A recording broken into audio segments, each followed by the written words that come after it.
تو اس سلسلے میں، اور روس اس ساری چیزوں کو، یہ سرد جنگ آج کی نہیں ہے، یہ کافی دیر کی چل رہی ہے، روس اس ساری چیز کو دیکھ رہا تھا۔ جب یوکرین نے اعلان کیا کہ وہ ناٹو میں بھی جائے گا، وہ یورپی یونین کا حصہ بھی بنے گا، تو اس پر روس نے اس کے خلاف کارروائیاں شروع کر دی۔ اور وہاں پر ایک علاقہ ہے، یہ کرائمیا کے ساتھ اوپر یوکرین میں ایک علاقہ ہے جس کو ڈون باس بھی کہتے ہیں۔ یہ بیسیکلی دو چھوٹے علاقے ہیں، ایک کا نام ہے لوہاسک اور دوسرے کا نام ہے ڈونیسٹ۔ یہ دو علاقے، یہاں پہ جو لوگ رہتے ہیں وہ بھی زیادہ تر رشین ہی ہیں، یعنی روسی اس سے ہی ہے، ارینا سے ہی، روس کے علاقوں سے ہی وہ تعلق رکھتے ہیں۔ تو ان علاقوں میں اور اس کے ارد گرد کیونکہ قدرتی وسائل ہیں، ذخائر ہیں، تو وہاں پر ان علاقوں کے لوگوں نے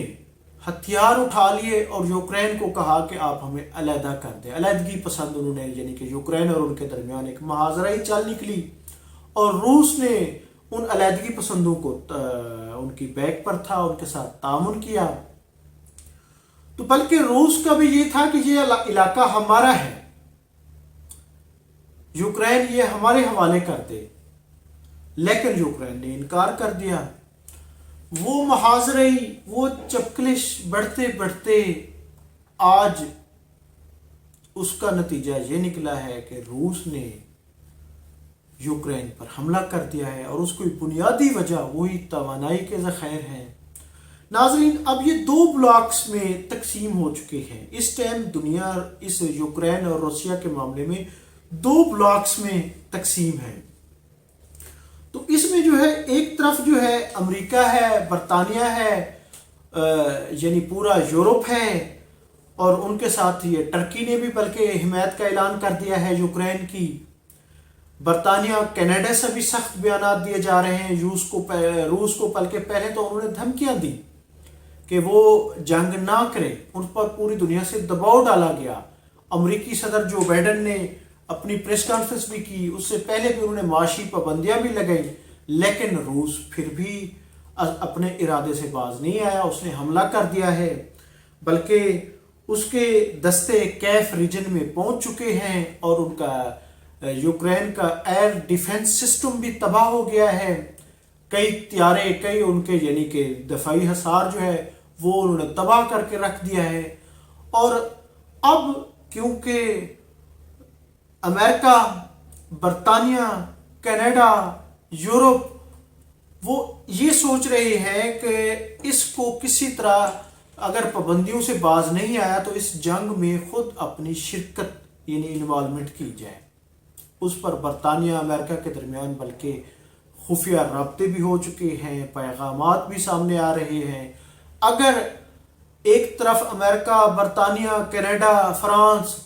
اور ٹرکی بھی ان کے ساتھ شامل ہے، نیٹو بھی، دوسری طرف چین اور روس ہیں، اگر یہ کنفلکٹ بڑھتا ہے، یہ جنگ، یہ محاذرہ ختم نہیں ہوتی ناظرین، تو پھر یہ تیسری جنگ عظیم شروع ہو چکی ہے۔ یہ اس کی شروعات ہے، اور یہ اس کی آگ نہ صرف یورپ بلکہ یہ پھر جنوبی ایشیا میں پھیل جائے گی، یہ پوری دنیا کو اپنی لپیٹ میں لے سکتی ہے۔ کیونکہ آج یوکرین کے وزیر خارجہ نے بھی پوری دنیا کو کہا ہے کہ وہ روس کو روکیں، دباؤ ڈالیں کہ وہ جنگ روک دے، لیکن پوٹن روسی پریزیڈنٹ وہ اعلان کر چکے ہیں کہ یہ سرنڈر کر دیں، یوکرین سرنڈر کر دے، ان علاقوں سے ان کی فوج نکل جائے، تو تب یہ یعنی کہ یہ ہے کہ یہ صلح ہو سکتی ہے۔ ناظرین، چین نے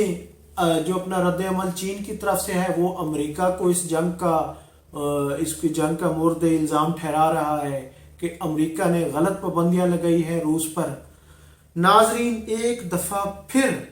دنیا دو حصوں میں تقسیم ہو کر رہ گئی ہے، اور پھر ناظرین جو نیٹو کے جو 26 ممالک ہیں ان کا آپس میں اتحاد ہے کہ کسی ایک ملک پر کوئی حملہ کرے گا تو باقی بھی حملہ کریں گے، لیکن یہاں پر ایک چیز یہ بھی ہے کہ جو یوکرین ہے وہ نیٹو کا یعنی کہ نارتھ اٹلانٹک ٹریٹری آرگنائزیشن کا حصہ نہیں ہے، لیکن اس کے باوجود بھی کیونکہ یورپ کے مفادات ہیں، ناٹو ان کے ساتھ ہے۔ ناٹو اب براہ راست ابھی تک تو اس نے حملہ نہیں کیا، لیکن وہ حملہ کر بھی سکتا ہے، اور یا وہ نہیں تو پھر امریکہ حملہ کر سکتا ہے، کیونکہ امریکہ کے یہ سارے اتحادی ہیں، یہ ممالک۔ ناظرین، دوسری جنگ عظیم بھی اسی طرح شروع ہوئی تھی۔ ایک طرف امریکہ، اس وقت برطانیہ، آج کا یہ روس، یہ تھے، اور دوسری فرانس بھی ان کے ساتھ تھا، دوسری طرف جاپان اور جرمنی تھے، اور کروڑوں لوگ 1939 سے لے کر 1945 تک کروڑوں لوگ لقمہ اجل بن گئے تھے۔ اور آج ناظرین 2022 میں ایک طرف چین، ایک طرف روس اور ان کے اتحادی، اور دوسری طرف امریکہ، برطانیہ، ناٹو، یہ لوگ ہیں، یہ ممالک ہیں۔ تو دنیا جنگ کی دہائی پر ہے، اور اس وقت روس پوری دنیا کا دباؤ مسترد کر چکا ہے ناظرین، اور اس جنگ کے نتیجے میں اس وقت پوری دنیا مہنگائی کی لپیٹ میں آ رہی ہے۔ ڈالر کے ریٹ بڑھ گئے ہیں، برطانوی کروڈ آئل کے بھی اس وقت 100 سے بلکہ 105 سے بھی ریٹ اوپر چلے گئے ہیں، امریکی ڈالر بھی جو ہے وہ بھی اس کے ریٹ بھی بڑھ گئے ہیں، پھر سونے کے ریٹس بڑھ گئے ہیں، پھر گندم کے ریٹس بڑھ گئے ہیں۔ ناظرین، بھوک، افلاس، یہ اس وقت دوبارہ دنیا پہ دستک دے رہی ہے، اور اس جنگ کے ناظرین جو یوکرین اور اس کے درمیان جو جنگ، یہ کیونکہ 2014 میں بھی اس کی یہ ہوئی تھی، جھڑپیں ہوئی تھیں، اور درمیان میں بھی وقتاً فوقتاً یہ جھڑپیں ہوتی رہی ہیں۔ تو ناظرین، اس جنگ کے نتیجے میں اب تک تقریباً 1.5 لاکھ لوگ بے گھر ہو چکے ہیں، جو محاذرہ آج سے نہیں، لوگ اس جنگ کو آج دیکھ رہے ہیں، جو کئی اشروں سے شروع ہے۔ 1.5 لاکھ لوگ یوکرین اور روس کی اس محاذرائی میں بے گھر ہو گئے ہیں۔ اس کے بعد تقریباً 14,000 سویلین مارے جا چکے ہیں، تقریباً 41,000 یوکرینی جو ہیں، اور پھر اس میں تقریباً 4,000 ان کے فوجی بھی شامل ہیں، وہ بھی مارے جا چکے ہیں۔ اسی طرح علیحدگی پسند بھی 4600 مارے جا چکے ہیں، جو رشیا کے ساتھ ہیں۔ ناظرین، یہ صورتحال یقیناً تشویشناک ہے،